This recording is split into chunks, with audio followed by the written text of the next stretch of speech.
नमस्कार मैत्रिणींनो, मी वर्षा फॅशन या यूट्यूब चॅनलमध्ये तुमचं अगदी मनापासून स्वागत करते. तर मैत्रिणींनो, आज आहे गुढीपाडवा आणि गुढीपाडव्याच्या आणि मराठी नवीन वर्षाच्या तुम्हाला खूप खूप खूप खूप मनापासून शुभेच्छा.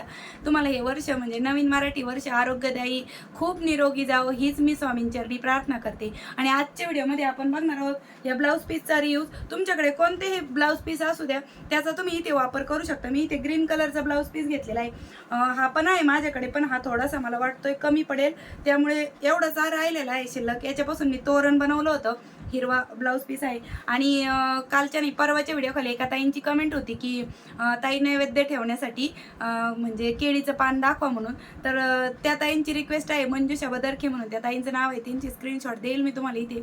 तर त्यांच्यासाठीच म्हणजे तुम्हाला पण त्याचा उपयोग होईल आणि त्या ताईंची रिक्वेस्ट आहे म्हणूनच मी आजचा हा व्हिडिओ बनवत आहे.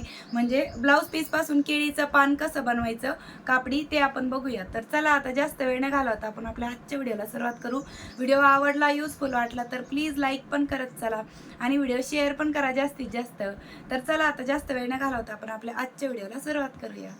तर मैत्रिणींनो, मी इथे गोणी घेतलेली आहे. तुम्ही गोणी ऐवजी मध्ये शॉपिंग बॅग पण घेऊ शकता किंवा कॅनव्हास पेपर पण घेऊ शकता. पण गोणी कशी सर्वांकडेच अवेलेबल असती, त्यामुळे मी इथे गोणीच दाखवत आहे घेऊन. तर इथे याची रुंदी घेतलेली आहे मी 16 इंच आणि लांबी घेतली आहे 18 इंच. ठीक आहे. तर 18 बाय 16 इंचचा आपण चौकोनी कपडा कट करून घेतलेला आहे. आता जिकडनं 16 इंच आहे त्या साईडने आपण अशी फोल्ड करून घेणार आहोत. आणि बघा अशा पद्धतीने फोल्ड केल्याच्या नंतर आपल्याला जिकडनं ओपन साईड आहे त्या बाजूने आपल्याला 9 इंचावरती मार्क करून घ्यायचं आहे. म्हणजे 18 इंच जी लांबी आहे तिथे आपण सेंटर काढून घेतलेलं आहे 9 इंच. ठीक आहे. आणि इथे आपल्याला असा हा पानाचा आकार देऊन घ्यायचा आहे. तर बघा इथे मी पानाचा आकार देऊन घेतलेला आहे. आता इथेच आपण कटिंग पण करून घेत आहोत. अगदी सोप्या पद्धतीने मी तुम्हाला केळीचं पान कसं शिवायचं ते दाखवत आहे नैवेद्य ठेवण्यासाठी. तर बघा अशा पद्धतीने कट झालेले आहे. यानंतर मी इथे ब्लाऊज पीस घेतलेला आहे. याची लेस मी काढून घेते अगोदर, ही पण आपल्याला वापरायची नंतर, पण आत्ता सध्या मी काढून ठेवलेली आहे. आणि हा ब्लाऊज थोडासा एक साईडला खराब झालेला होता म्हणून मी याचा मधलाच भाग घेत आहे.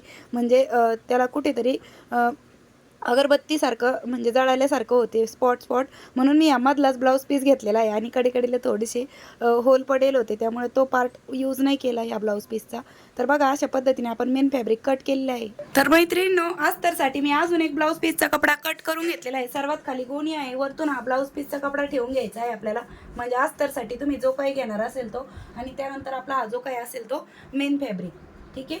तर तो आपल्याला अशा पद्धतीने ठेवून घ्यायचा आहे. तर बघा सर्वात वरती मेन फॅब्रिक आहे आणि मध्यभागी अस्तर आहे आणि सर्वात खाली गोणी आहे. अशा पद्धतीने आपण याला अगोदर टाचणी लावून घ्यायचं, सिक्युअर करून घ्यायचं आणि ह्या कडेने आणि या कडेने स्टिच करायचं आहे. आणि हा जो भाग आहे तो आपल्याला ओपनच ठेवायचा आहे. त्यामधून आपल्याला कपडा बाहेर काढून घ्यायचा आहे. तर मैत्रिणींनो, अशा पद्धतीने मी इथे 2 ठिकाणी टाचणी लावून घेतलेली आहे. आता आपल्याला फक्त ह्या कडेने इथपर्यंत स्टिच करायची. एवढा भाग आपल्याला ओपन ठेवायचा आहे, पूर्ण या भागाला इथपर्यंत स्टिच करायची. तर चला आता स्टिच करूया. तर मैत्रिणी, तुमच्याकडे कुठलंही हिरवं कॉटनचं कापड असू द्या किंवा हिरवा ब्लाऊज पीस असू द्या, प्लेन असू द्या, तुम्ही कोणताही हिरव्या कलरचा ब्लाऊज पीस घेऊ शकता इथे केळीचं पान बनवण्यासाठी.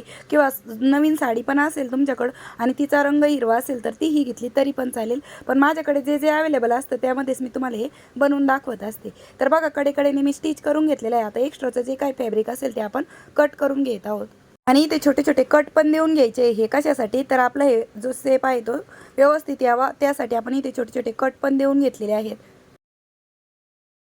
आणि जो भाग आता आपण ओपन ठेवलेला आहे बघा, तर इथून नाही आपल्याला पलटी मारायचा, इथून आपल्याला हा कपडा पलटी मारून घ्यायचा आहे जिकडनं आपलं मेन फॅब्रिक आहे.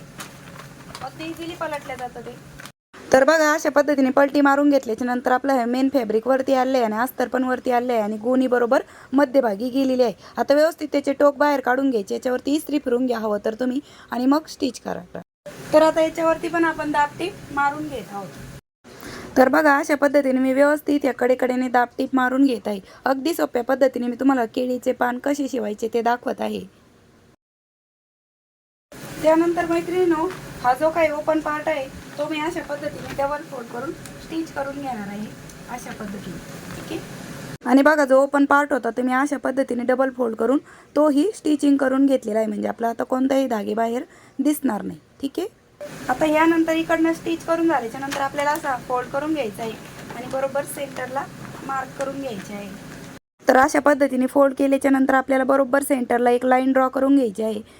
ठीक आहे. तर बघा व्यवस्थित इथे तुम्हाला दिसत नाही तर त्यासाठी मी इथे गर्द खडूने मार्किंग करून घेत आहे, तरी पण व्यवस्थित दिसत नाही ती कॅमेऱ्यामध्ये. आणि इथे ज्या काही पानाच्या शिरा असतात त्या मी इथे ड्रॉ करून घेत आहे अगोदर खडूने, म्हणजे आपल्याला यावरतीच स्टिच करायचे आहे.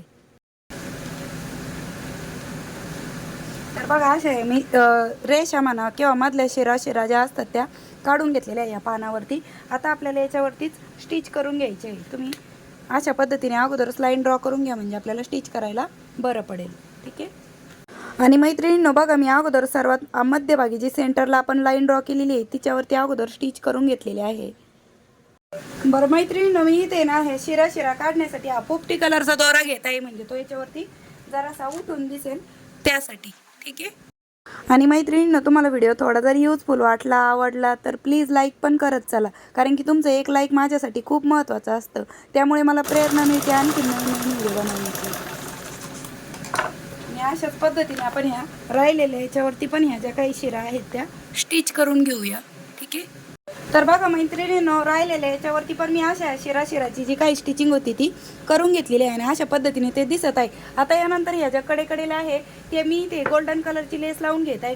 तुमच्याकडे जर साडीची लेस असेल तर तुम्ही ती पण लावली तरी पण चालेल. आणि माझ्याकडे ही ब्लाऊज पीसची जी लेस निघली होती ती मी इथे लावून घेणार आहे या साईडला, कारण की पूर्ण पार्टला पुरणार नाही आहे, थोडीशीच लेस होती त्यामुळे.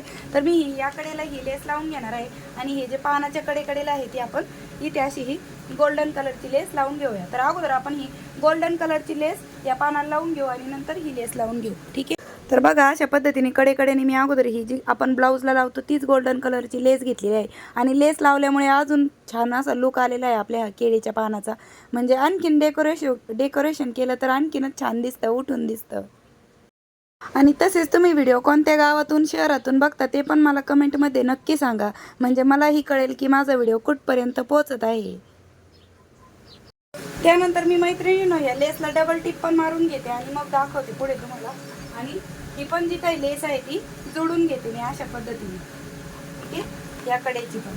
तर बघा मैत्रिणींनो या कडेने पण मी ही जी काही ब्लाऊजची लेस निघलेली होती आपली तीच इथे स्टिच करून घेतली आणि हे पूर्ण आपलं हे केळीचं पान बनून म्हणजे शिवून तयार झालेलं आहे.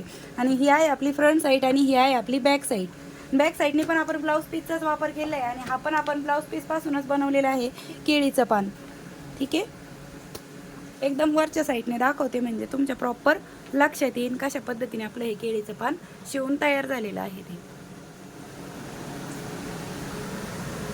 तर मैत्रिणींनो अशा पद्धतीने आपण हे ब्लाऊज पीस पासून हे केळीचं पान बनवलेलं आहे घरच्या घरी. तर तुम्हाला कसा वाटला आपला आजचा हा व्हिडिओ ते पण मला कमेंटमध्ये नक्की सांगा. आणि वेळात वेळ काढून तुम्ही आपला आजचा हा व्हिडिओ इथपर्यंत बघितलात त्याबद्दल तुम्हा सर्वांचे खूप मनापासून धन्यवाद. भेटूया पुन्हा नेक्स्ट व्हिडिओमध्ये. तोपर्यंत bye bye. Thanks for watching. Shri Swami Samarth. जय जिजाऊ. जय शिवराय. Bye bye. आणि जाता जाता व्हिडिओला लाईक करा, शेअर करा, सबस्क्राईब करा. आणि पुन्हा एकदा तुम्हाला गुढीपाडव्याच्या आणि नवीन वर्षाच्या हार्दिक शुभेच्छा. मराठी नवीन वर्षाच्या.